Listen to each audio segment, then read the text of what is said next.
Everybody has been formally introduced already. I just want to greet everyone here, our very handsome and beautiful Scouters of the 10th. Saan siya? 10th Joint BSPGS District-Based Encampment. No? Nag-i-enjoy ba kayo so far? Mag-enjoy talaga kayo, no? Kasi ako noon, nung nag-appeal ko Jamboree, nag-enjoy jud ko. Kung sa'yo ako na-enjoyan, pagluto o kanon na nasunog. Di ba? Mag-enjoy tanan, ayaw mo kahadlok na you make a mistake in doing things in life, no? Kaya kanang pagkamali ninyo sa inyong pagkabuhat, dapat kuhaan po na ninyo o panalamin nga, mahibalusan mo. Di ba? Correct? Okay. Pero, ang leadership daw sa itong kinabuhi, pag nagbudako na mo ana niya, karon gagmay pa man mo, di ba? Kailangan magtuon pa mo kung sa leadership sa inyong kinabuhi, di ba? No? Pero pag mahibalo na mo, pagkadagtuan na ninyo, di na to kalimtan ang tinubdan sa atong kinabuhi sa, di ba? Mga Scouters?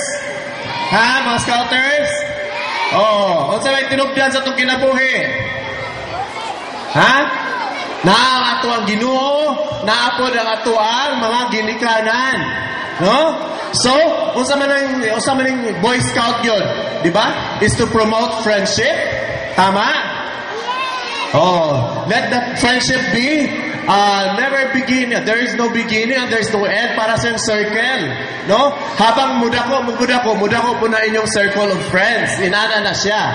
Pero, pagdagko ninyo, ligo na ninyong mga bukog. Hello? Oh, inigligo na yung mga bukog, basig musukol na mong inahan. Dili yun, di ba? No, dili. Basig musukol na mong amahan.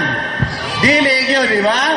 Oh, kinahalaw na mo yung leadership, ayaw yun mong pataka dahil paggamit ana. Mahibalutan, magpasalamat og aso nato na siya nakuha, og gikan, no?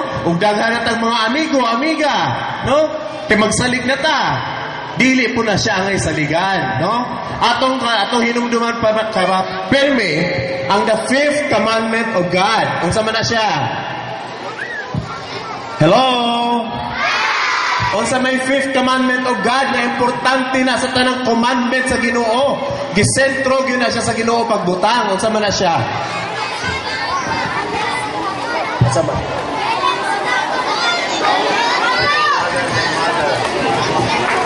Okay, the 5th commandment of God is honor thy mother and thy father. Tama?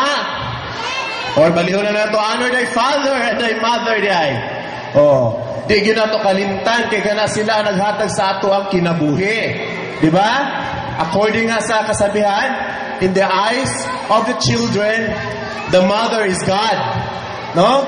So mga kaigsuunan ko, pagdako ninyo, ayaw ninyo kalimti, pasalamat, paghigugma o pagrespeto ang inyong mga ginikanan. Mayong buntag ka na to tanan, mga Scouters. Hep hep! Mabubabu! Mabubabu! Thank you!